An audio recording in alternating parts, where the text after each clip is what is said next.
Right, welcome everybody. This is something new that we're trying to talk about, mate. Video chats, a little bit like when we did the first season of the podcast.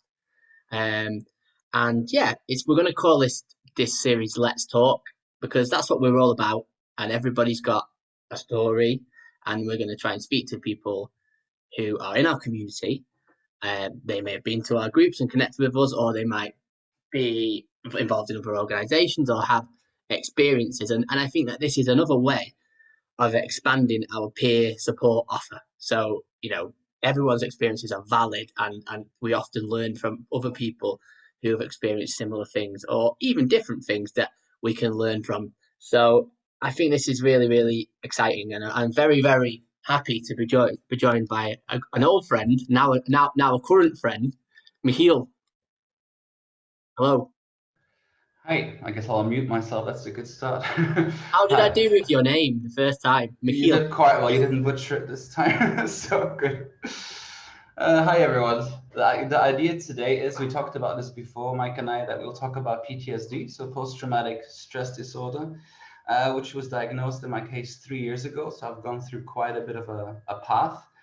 And the goal that I'm hoping, and I guess that both of us are hoping, is that I want to raise awareness to the topic, educate in a way, even though I'm definitely not a therapist or anything, so I can only speak through my experience, and also help people out that might have PTSD and don't recognize their own symptoms, perhaps, or family members, colleagues, friends that have someone in the situation and don't really know how to reach out, I guess. Those would be some good goals to start with. Yeah, I just want to add a massive, massive thank you for doing this because, whilst we're not therapists, for example, one day I will be, but like we are, I believe everyone is an expert in their own story. And the more we use that to empower ourselves by helping others, I think that Mhm. that's what we're all about as an organization. So I know how much courage it takes. So a massive thank you to you for doing this. You're welcome. I am nervous, to be honest. I've never spoken about it in public, so I'll just say that out loud, that there is nervosity, and it's good to be honest, I guess. I appreciate your authenticity about this because I think often we try and hide how we're feeling when we're talking to people and or doing a video. And I think that comes across sometimes when I look back at the things that I've recorded and I think on that day I was too worried about all these other things. And when I kind of admitted like I was nervous or I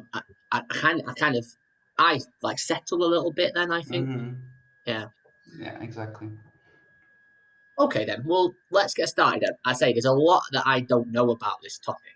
Okay, so Hmm. I'm, putting myself in this position of the people out there who might also not know. Now, I mean, as someone growing up in the UK, obviously you're Belgian and you're well traveled, but my experiences of PTSD, post traumatic stress disorder, it's depicted on like television and you hear about it is like just to do with men and soldiers and people who are like war or combat veterans and only in the last few years I've started to realize that there is much more to this topic than I knew. Yeah, I think it started with, I think it was called shell shock in the beginning with the First World War.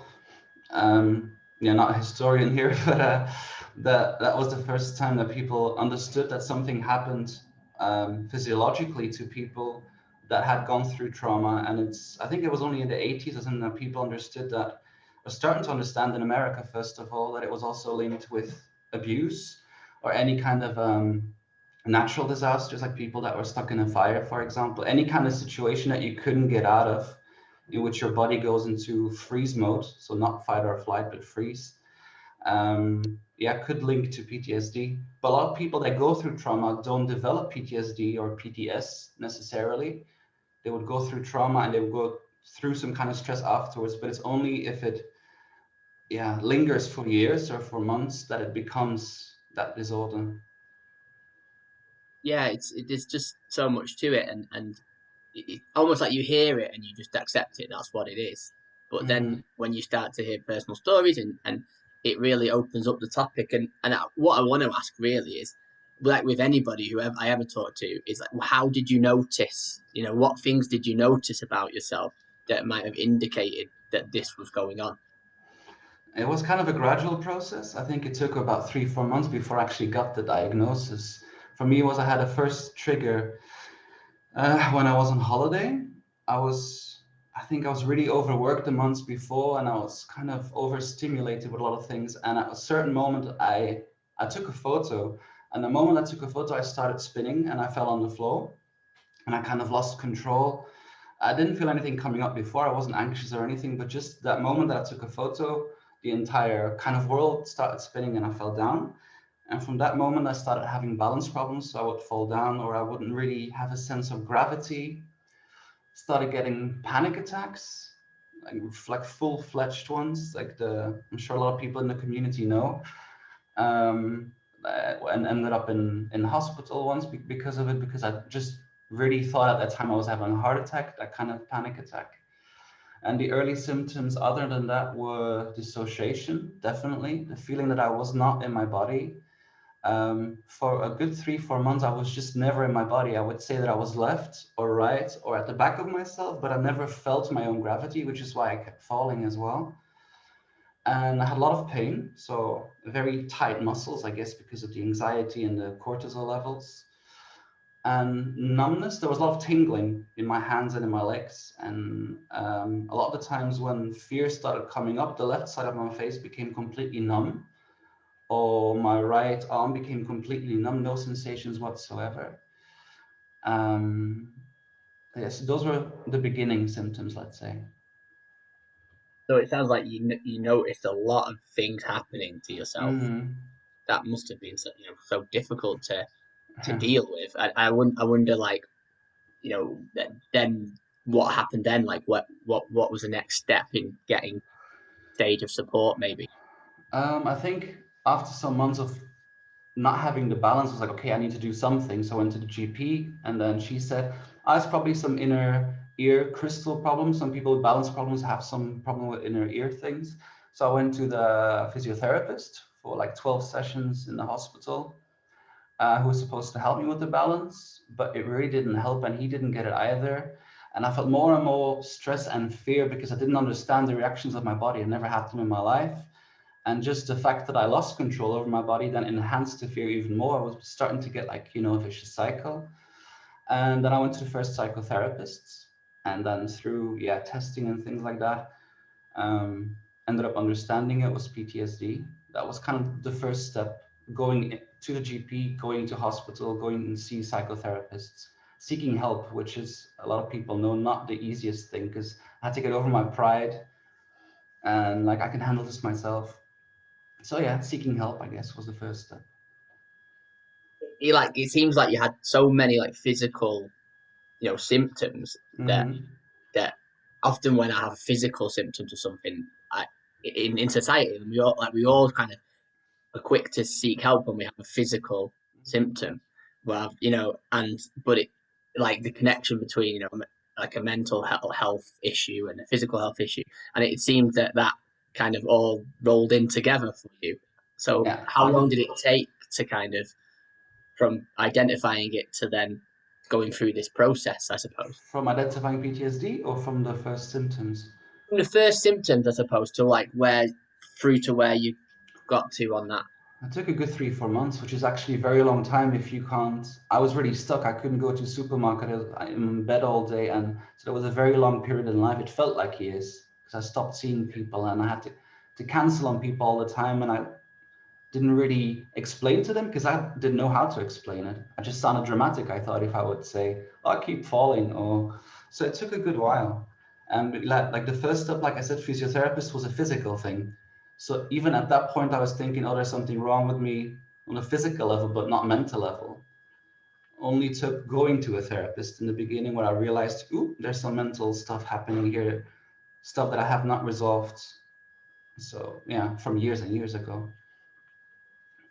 Yeah, so often when we get support, when we finally get to that stage, it's I'm a quite an impatient person. You almost expect of yourself that it will start to work straight away. Now Mm-hmm. I'm getting the idea that this was quite a longer process to work through. Oh dear. Well, yeah, it's been over 3 years now, and I don't have PTSD any longer. I have PTS, which I will talk about later with the hypnotherapist, which is post-traumatic stress. So it's no longer a disorder, as in I can function most of the time, not always, but it's definitely been a good 3 years now. Yeah. So yeah, so for a 3 year journey, and within that journey, I know you've done a lot of things. You've had a lot of what's the word, techniques, interventions. You've tried a Hmm. lot of things, or things that have been offered Yeah. to you. And I'm wondering if there's any that you would like to talk about in a little bit more detail. Let's see. The first thing for me was meditation. That was something that before I started meditation, I always had this idea of it's a bunch of hippies chanting and hugging trees. No disrespect at the time. That's how narrow-minded I was when it comes to that. But I've taken on a mindfulness course, for example, and then I started meditating every day, and I have since. And it's not easy in the beginning because you really do have to sit still and listen to your breathing and be present. And grounding meditation specifically is very good to go back into your own body. Because with dissociation, a lot of the time I was starting to float and didn't feel the gravity, like I said. But by doing grounding meditation, feeling your roots, you could say almost the soles of Mm. your feet, that was the biggest help for me in the beginning. Meditation, check, 100%. Fun. Yeah, that's one of them. Um, I've done different kinds of psychotherapy. The one that helped me most by far was hypnotherapy.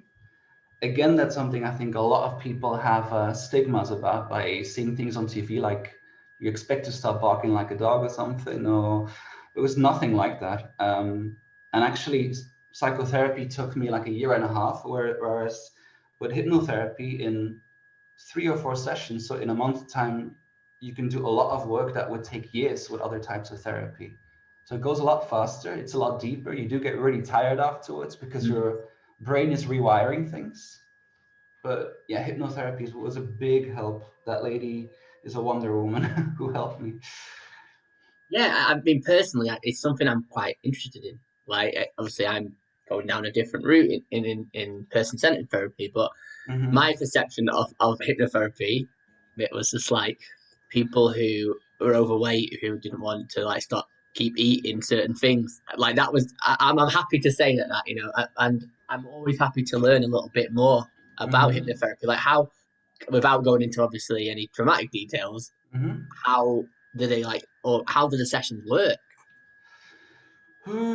There were different types of hypnotherapy done depending on how I felt on the session. The first one, for example, was specifically for my balance problems. So as I was walking towards the first session, I was very unbalanced. When I came out, I could walk again perfectly. So after 2, 3 years, so that was amazing. And the actual hypnosis part only takes at longest 45 minutes. The thing is, a lot of people think you don't realize what's happening, but you stay conscious throughout the entire process. So you realize what's happening, but it's your choice to follow it through or not, or to stay conscious, because she's working with your subconscious. So you hear what she's saying, but it's up to you to start. You can think of your day or think of other things, and it'll still work because she's working with a different part of you. And in the beginning, there's like little games that she does, like with your hand, for example, that your hand starts moving on its own without you feeling like you have control over it, because she's talking to your subconscious. And through that, you kind of understand, oh, hold on, there is a subconscious that is responding here. And I guess you lower your guard a bit and I think, oh, this might actually work. So you start being open to it, because I'm very critical of anything. And I was the first to think, oh, this, yeah, again, like this hippie bullshit, but it was, it helped tremendously. Yeah. Yeah, like trying something new for anybody, and I think with anybody's personal journey, at some point, yeah, we all have to do something differently or try something differently if we want to get a different result. And yeah, I just find it really interesting with things like mindfulness and hypnotherapy, like Hmm. because I know that personally they might benefit me and things that are going on with me, and I like the idea of blocking out a lot of what's going on in your conscious and kind of accessing something else. I think that fascinates me. Hmm. I think another good thing about what you said there as well is that you don't have to talk about your trauma again. For example, I went through abuse. That's how I ended up having PTSD. So sexual abuse, physical abuse, mental abuse for years. And I did different types of therapy, and you always have to talk about it. And it became so draining to start from scratch again and to tell your entire story without feeling depleted. And with with hypnotherapy, she only found out about the abuse when we were having a chat after 4 sessions. So you don't even have to talk about it. It's through the subconscious. So it's a lot lighter mentally as well, in a way. I So think that's that's really nice. powerful. Yeah, really Mm, powerful. Like you don't have to talk about it. I know we're called talk about it, mate. But what I think some people might get the wrong end of the stick with what I'm offering here is that we have to talk about the most painful and difficult things that have ever happened in our lives. Like we did a session the other night about like suicidal mm-hmm. intention, and I was very triggered. It took me back to places in my past, and I thought I can't be doing that on a daily basis. That's No. not, I've done the work. I have a good understanding of myself, but talking about it could be talking about what's happening right now or different Mm-hmm. aspects of your personality. And I think that this is the misconception we have around our groups, for example. Sometimes you don't know what's going to come up in a group, but it can help you reflect on different parts of your personality, whether you're having a good day, a bad day. The one thing I want people to take away from you, what you just said there, is talking about it doesn't just mean talking about the source or the one most painful and hurtful thing or number of things. I think that needs to be said, and I'm glad you did say that. Mm-hmm. Yeah, true. Yeah, Let's see other things because you asked what the kind of journey I've been on is. So meditation, I said, so mindfulness, hypnotherapy. Then two other things. I kind of have three Wonder Woman. I call them in my head. So I've got the hypnotherapist lady, then I do. I'll go to the osteopath once every 2 weeks. This is more like physical work, you could say, to work on the tensions and crack everything. But at the same time, there's something very healing about that, to devote time to yourself. And it's a lot of times I think people with trauma or anxiety feel like they're being selfish when they work in themselves so much. yeah, I guess you understand what I mean. And by going to an osteopath is just nice because you feel like, oh, this is time for me. I'm working on myself. And yeah, it feels very healthy. So she's one of the other Wonder Women for sure, the osteopath. It really helps. But I have a lot of tensions, I would say mostly neck and shoulders and chest. When I have breathing difficulties, when yeah, the anxiety comes up again, it kind of, I don't know, opens that up again. And yeah, I find a lot of relief. And the third woman would be acupuncture. That's quite a recent one. I've only done that like 7 or 8 times. But I thought again I should try something more alternative because the traditional route for me wasn't really working with normal psychotherapy. It was too heavy to keep talking about it. And with acupuncture, it was weird. You just put a couple of needles in, and 2 or 3 times already, I just wept for like an hour. I didn't even know why really, but all these like blocked emotions just came out after like 10 minutes. She put some like nice music on in the background, left me alone for half an hour, and I was just like weeping my soul out, and I felt so good afterwards. that's such a powerful image. I'm just picturing you with all these needles. Mm-hmm. But like, not to make light of it, but like I think back to it. When you have these big releases of emotion that you've been storing up, and so I can't actually think of the word. It just seems so powerful. Maybe, yeah. Yeah, overwhelming, but in a good way. Yes. And Yeah, absolutely. And I get overwhelmed quite a lot. And yeah, it's mhm. I'm a little bit inspired by these things. And please, if you've got any links or anything like that, please post them. I can I, post them underneath afterwards. And yeah, when we yeah. get this out, because I think that these are really useful, like useful guides. What I would like to move on to is to say, so it's a 3-year process. It has, Hmm. like, obviously you've got to grips with these things. It's never a done deal, is it? You're always having to deal with it. But Hmm. it has your symptoms changed or anything else changed in those 3 years? Yeah, absolutely. In the beginning, it was a daily thing. It was a non-stop thing. Um, yeah, one of the things. Oh yeah, and I forgot to say because one of the things with PTSD is I have a problem with linearity. I told you that I can't say from A to B. It's very fragmented in my brain sometimes. And one of the things I had from the beginning was spasm attacks. So I would be like shaking non-stop. I still have that every day when I go to bed. Mostly like my neck does these kind of things, but I've learned through acupuncture that's actually a release of emotions. So I was really scared of it in the beginning, like what the heck is happening to my body? And I know a lot of people with trauma have spasm attacks, but it's actually a release of emotion. So it's a good thing. It means that it's been blocked in your body for too long. So that's something that I still have, but to a lesser degree, just when I go to bed for like 20 minutes every day. Um, then the actual PTSD attacks, so like leaving my body, not knowing where I am, reliving the original trauma. Was every day for the first year, and now I would say every 3 weeks or something. So it's definitely very good progress. It still takes this, it's still as heavy as in the beginning when it does happen. So I still need like a day or two to recoup afterwards and just like be in the dark. But generally speaking, it's way better. Like I couldn't go to a supermarket, I couldn't go to bars or anything. Well, we're in lockdown now, but I would be able to do that now. I couldn't take a metro for like 2, 3 months. I can do that again now. So a lot of those fears that I had in the beginning are not gone, but they're manageable. I can travel again, which was I was really scared of for a while too. Yeah, so it's changed. It's still there, but it's not as strong. And I know it's a process that takes many years, and it might not ever get fully recouped. But I find this a manageable way of living at least, and I can find happiness again after 3 very depressing years. So that's good. Progress, like Oh yeah, definitely. definitely, yeah. Mm-hmm. And so I presume you take some kind of medication to deal with, ongoing. I took antidepressants in the beginning. Those were tough on me because I gained a lot of weight and people didn't know that I was on antidepressants or that I even had PTSD. I kept that very secret for a very long time. Um, so I have like body issues because of the sexual abuse in the past. So gaining weight was a very tough thing for me to handle. So I got off with them and I went more in a natural route.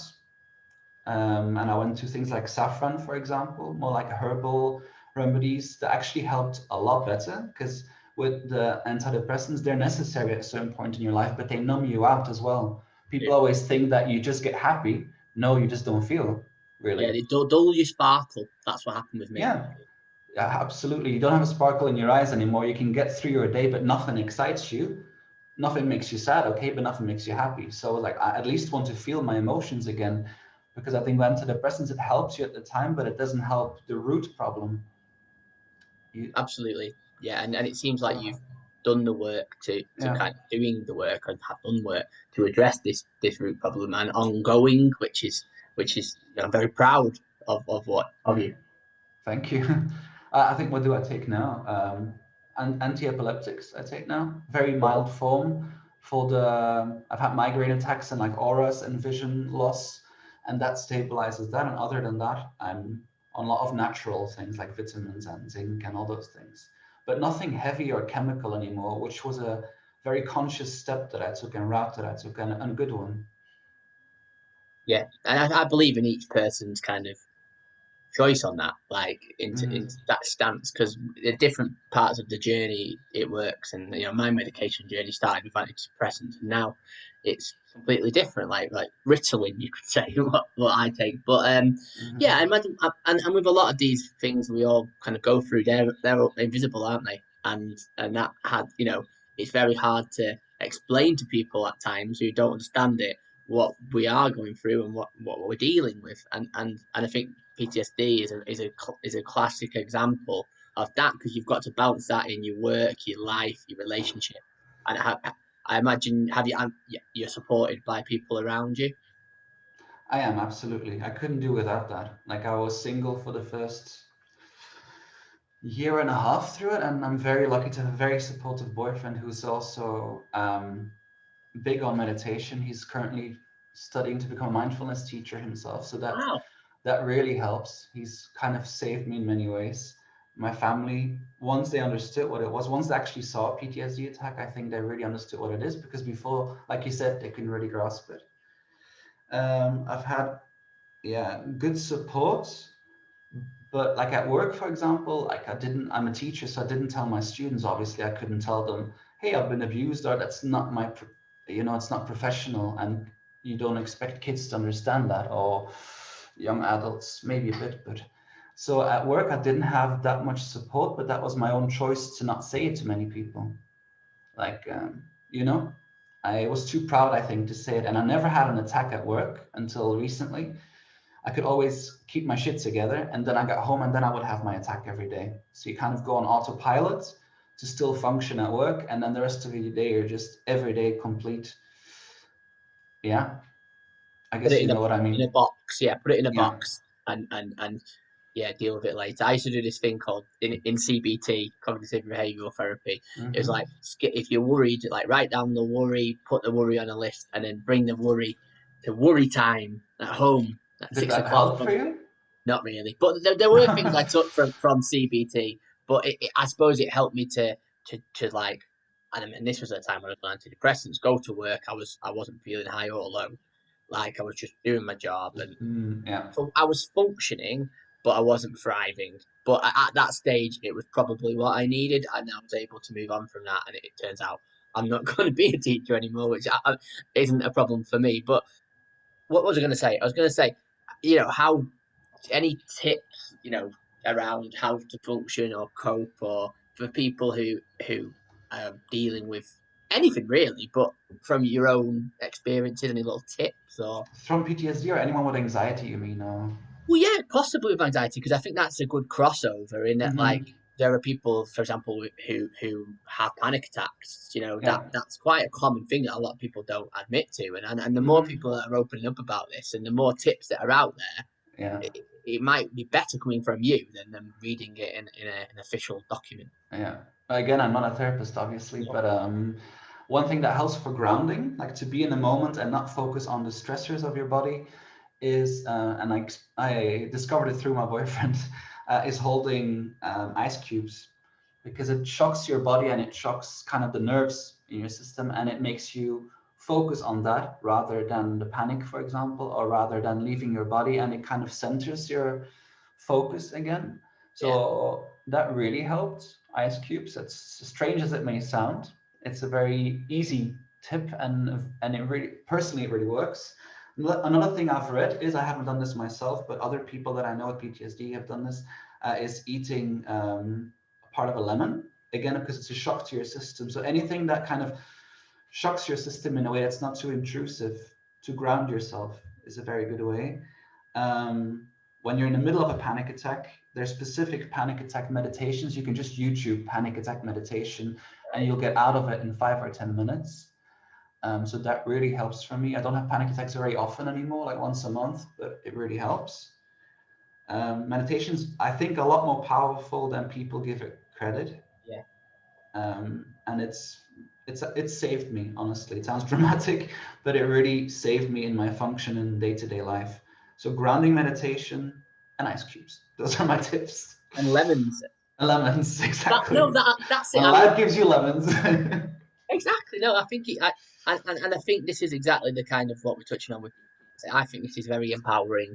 It's you've gone through such a journey, and the word journey, has so many connotations. But it's Mhm. your journey, and you're dealing with it, and you do. It sounds like you're doing so much, and then you're bringing tips for other people. So Mhm. what does the future hold? I suppose, but how can we all answer that question? I don't know. Yeah. Um, Going, I suppose. the future. I don't know. I think reaching out to people has helped, like with the peer support group, Yeah, reaching out and people helping me as well. So maybe I was dealing with it on my own for almost 3 years. I mean, I had support from the family and everything, but essentially you're dealing with the attacks on your own. And by speaking to other people, you kind of feel less isolated, and because sometimes you get very selfish when you're in this kind of zone, because nothing is going well and boohoo me and the pity party starts. So future wise, what I have started with, talk about it, mate, is like, yeah, reaching out more, not feeling too proud or too full of shame to talk about it with other people, and to talk about it with people that have gone through similar experiences. Because I have noticed, talking about it with people that don't understand, there's a limited type of empathy, and that's not their fault. It's just because if you haven't gone through anything similar, it's extremely difficult to understand what it actually is. So reaching out and dropping the shame around it, I guess, and raising awareness, like I hope we're doing today, would be. absolutely. Yeah, I think this is something that's been happening quite a lot in the last couple of weeks as well within our community. We've seen that, and we have platforms, and not to go on Mhm. about us, but like there are But it's groups. important. It helped me too. So. Yeah, well, yeah. So the shame thing really hit me because I think that's something we can all identify with. Everyone's got a source of shame, whether it's related to PTSD, ADHD, anxiety, depression, anything that we've done, and it's how we carry that and how it affects us. And I just felt like it was a simple yet really powerful thing that I learned on that workshop and put that video out. And it seems that other people have opened up, and I'm hoping that by this video, people hopefully will comment, and maybe you can put some resources on there, and I think that's what Hmm. we're hoping to achieve with these chats. And I feel I've learned quite a lot. So I'm I glad. Yeah, yeah, I hope people will reach out, and maybe people that know other people that have it, they can always ask me for how can I help someone who's got it? How can you actually be there for people? Because that's a tricky one too, isn't it? So. absolutely fantastic. I mean, what Mhm. the next steps, I suppose, from this is that we'll look to put an event on Zoom where hopefully that you can Mhm. come along, and for people who might have listened to this, watch this, Yeah. and we can discuss it in more detail, like we've done with our other topics in some of our other groups. So watch this space. But a big personal, thank you so much for doing this. Like I Very know it's welcome. difficult, and you've really got, I think, very special, like to come out here and probably for the first time Yeah, talk yeah, about something like absolutely. this in front of people and knowing people are going to watch it. I Yeah. know how daunting that can be. So Yeah. I doff Fucking my cap. terrifying. Yeah, it's also because I know that I can trust you and we know each other, and I wouldn't just do this with anyone. So if anything, it's also a tribute to thy sir. So. Well, at that point, then we'll leave it there. But yeah, I've got some other kind of these things like lined up, and Uh-huh. for people in the community, it doesn't always have to be me in the chat. Like if you know somebody or you'd like to record a chat with somebody, we've got things related to alcohol and mental health potentially Hmm. coming up. Great. Yeah, like creative writing, anything Oh, that that's is, cool. Yeah. yeah, hopefully a video followed by an event, and the big one is our podcast. So watch this space because that's just genuine examples of what's happening in the group. So thank you for being here, thank you for being you, You're and that welcome. was absolutely brilliant. I'm going to stop this now and say goodbye.